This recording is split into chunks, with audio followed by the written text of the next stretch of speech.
दोस्तों, इजराइल ने ईरान के साथ जंग भड़काया। भयंकर होगा युद्ध। दोस्तों, वाकई में अगर इजराइल का हाथ, मोसाद का हाथ इब्राहिम रईसी के हेलीकॉप्टर क्रैश के साथ जुड़ा हुआ पाया गया तो भयंकर युद्ध होगा। यहां तक चाइना के ग्लोबल टाइम्स, जो कि मुखपत्र है, चाइना का स्ट्रेट रन पेपर है, चाइना का ग्लोबल टाइम्स, उसमें तो यह तक कह दिया गया है कि इजराइल ने फाउल प्ले किया है। सीधे आरोप लगा दिए गए हैं, इजराइल ने भड़का दी है, जंग साफ आरोप लगाना शुरू कर दिया है। चाइना के ग्लोबल टाइम्स ने इजराइल पर सीधे एलिगेशन लगा रहा है। चाइना ग्लोबल टाइम्स चाइना का स्टैंड साफ शो कर रहा है कि चाइना यहां पर ईरान के साथ खड़ा है और इजराइल की संलिप्तता को सीधे सीधे कंफर्म कर रहा है। चाइना हेलीकॉप्टर क्रैश में ईरानी प्रेसिडेंट इब्राहिम रईसी के। अब इसके अलावा ग्लोबल टाइम्स ने यह भी कह दिया है कि मौके का फायदा उठाकर चली है। शातिर चाल इजराइल ने साफ है। चाइना का यह कहना है कि इजराइल की मोसाद ने बिल्कुल सही समय पर, सही जगह पर, जहां पर मौसम खराब भी था, जहां पहाड़ी इलाका भी था, जहां पर जिस हेलीकॉप्टर के अंदर फॉरेन मिनिस्टर भी बैठा था और प्रेसिडेंट भी बैठा था, वहां पर इन्होंने ये कारनामा कर दिखाया है। तो एक हिसाब से खुले लफ्जों में चाइना ने घेर लिया है इजराइल को इब्राहिम रईसी के हेलीकॉप्टर क्रैश का। इसके अलावा ग्लोबल टाइम्स ने यह भी कहा है कि मोहसिन फख्रजादे, जो कि न्यूक्लियर साइंटिस्ट थे ईरान के, उसके पीछे भी इजराइल का ही हाथ था। यानी मोहसिन जादे की जो हत्या कर दी गई थी, उसके पीछे इजराइल की मोसाद का हाथ था। यह साफ कह दिया चाइना ने। इसके अलावा चाइना ने याद दिलाया कि सीरिया एम्बेसी के ऊपर अटैक भी इजराइल नहीं किया था। और इतना सब कुछ होने के बाद अहमद वाहिदी इंटीरियर मिनिस्टर जो है ईरान के, उन्होंने भी यह संदेह जाहिर किया था कि इजराइल इस प्रकार का कोई कारनामा कर सकता है, देश के हेड ऑफ स्टेट प्रेसिडेंट को निशाना बना सकता है। और वही हुआ दोस्तों। अब सीधे सीधे एलिगेशन अगर चाइना लगा रहा है तो आप समझ लीजिए, सिर्फ चाइना नहीं, रशिया ने यह तक कह दिया है कि वह अपने हाथ में ले रहा है जांच को। इब्राहिम रईसी के हेलीकॉप्टर क्रैश की केस की जांच खुद पुतिन ने कहा है कि रशियन एजेंसीज करना चाहती हैं। अब आप समझ लीजिए, रशिया अगर जांच करेगा, चाइना ने ऑलरेडी जो है आरोप थोप दिया है कि ये काम इजराइल ने किया है। तो अगर रशिया और चाइना चाहते हैं कि अमेरिका को नीचे खींचा जाए, इजराइल को नीचे खींचा जाए, तो बड़ी आसानी से वो ईरान को एक मोहरा के रूप में इस्तेमाल कर सकते हैं और ईरान के माध्यम से ईरान को गोला बारूद और पैसे देकर के इजराइल पर हमला करने के लिए उकसा सकते हैं। मौका भी है और सिचुएशन भी कुछ इस प्रकार की है।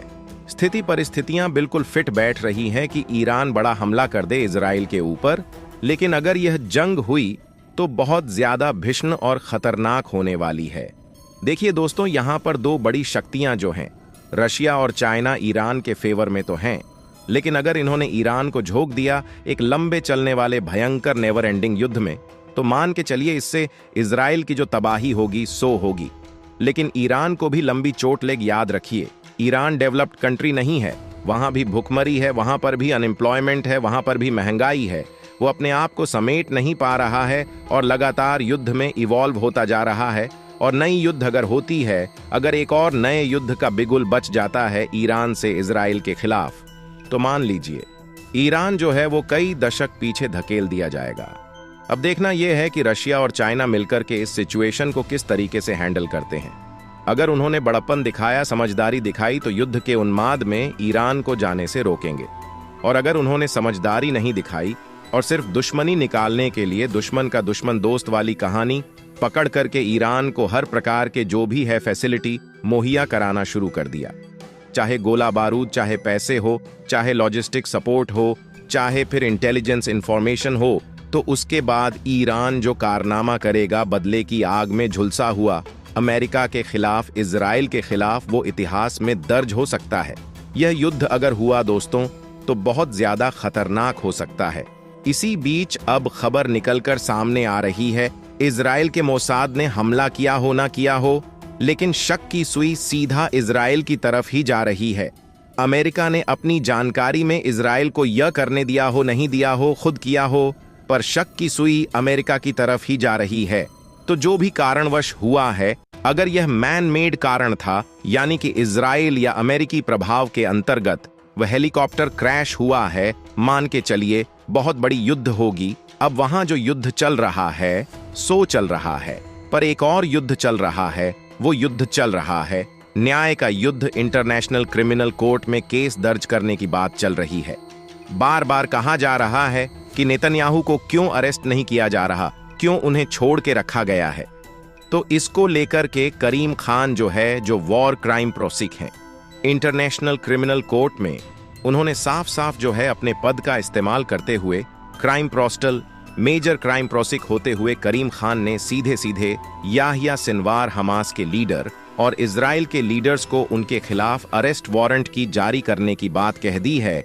ये अपनी तरफ से ये रख दिया है कि आईसीसी को तुरंत अरेस्ट वारंट जारी कर देना चाहिए हमास के 3 लीडर्स के ऊपर में और इजराइल के भी 2 बड़े पदों के लिए 2 बड़े नेताओं के खिलाफ। आईसीसी ने कह दिया, आईसी में जाकर के करीम खान जो है वॉर क्राइम प्रोसिक, उन्होंने अपनी याचिका दायर कर दी है। अब ध्यान से सुनिए, हिया सिनवार हमास के लीडर, इनके खिलाफ मोहम्मद दई, ये भी हमास के लीडर हैं, इनके खिलाफ इस्माइल हमास के लीडर, इनके खिलाफ, इन तीनों के खिलाफ इंटरनेशनल क्रिमिनल कोर्ट में करीम खान ने याचिका दायर कर दी कि इनके खिलाफ अरेस्ट वारंट जारी होना चाहिए। इजराइल की तरफ से इजराइल के प्रधानमंत्री बेंजामिन नेतन्याहू और डिफेंस मिनिस्टर यो गैलेंट, इन दोनों के खिलाफ करीम खान ने याचिका जारी कर दी है वॉर क्राइम प्रोसिक के रूप में। एक ऐसी याचिका जो सीधे अरेस्ट वारंट जारी करने के लिए फोर्स करने वाली है। इंटरनेशनल क्रिमिनल कोर्ट को सोचिए दोस्तों, दोनों पक्षों के लिए, दोनों पक्षों के नेताओं के खिलाफ जो है इस प्रकार का एक अरेस्ट वारंट जारी करने के लिए प्रेशर बनाया जा रहा है। इंटरनेशनल क्रिमिनल कोर्ट में क्या मायने निकाले जाए इसके, अगर वाकई में ये इस प्रकार का कोई वारंट जारी हो जाता है तो विदेश यात्राएं करना मुश्किल हो जाएगा। नेतन्याहू के लिए विदेश यात्राओं पर नहीं जा पाएंगे। हमास के लीडर, ये मान के चलिए कि वो पकड़ा सकते हैं, पर देखना ये होगा कि कितना इंडिपेंडेंटली काम कर पाता है। International criminal court already America और इजराइल ने जबरदस्त दबा के रखा है इंटरनेशनल क्रिमिनल कोर्ट को, और वो कितना इफेक्टिव होगा ये देखने वाली बात होगी। लेकिन यहाँ पर करीम खान जो खुद वहाँ के वॉर क्राइम प्रोसिक हैं, उन्होंने अगर ये कह दिया है कि हम याचिका दायर कर रहे हैं तो इन सब के खिलाफ कर रहे हैं, तो ये बहुत बड़ा मूव है। अगर नेतन्याहू को जो है उसके खिलाफ अरेस्ट वारंट जारी हो जाता है तो नेतन्याहू के खिलाफ अंदर ही अंदर एक सैन्य तख्ता पलट हो सकता है। इसकी संभावनाएं जताई जा रही हैं क्योंकि यव गैलेंट ने कह दिया है कि नेतन्याहू को अब सामने आना चाहिए और अपने करियर की परवाह करे। बगैर पोस्ट वॉर गाजा का प्लान क्या है यह दुनिया के सामने में रखना चाहिए, पर वो एक कठोर फैसला सामने रख पाने में फेल हो रहे हैं। नतीजा इससे इजराइल भी अनसेफ हो जाएगा और गाजा अनसेफ है। तो यह कहना था यव गैलेंट का, तो पहली बार वो पार्टी लाइन को छोड़कर अलग प्रकार के भाषण देते नजर आए यव गैलेंट। तो इसको लेकर के भी कहा जा रहा है कि तख्ता पलट हो सकता है, इजराइल के अंदर नेतन्याहू की कुर्सी जा सकती है। International criminal court arrest warrant जारी करेगी नेतन्याहू के खिलाफ, या फिर आम लोग यूं ही मरते रहेंगे। क्या लगता है आपको दोस्तों? नीचे कमेंट सेक्शन में अपनी राय जरूर दे। जितना हो सके इस वीडियो को लाइक करें, शेयर करें, चैनल को सब्सक्राइब जरूर करें।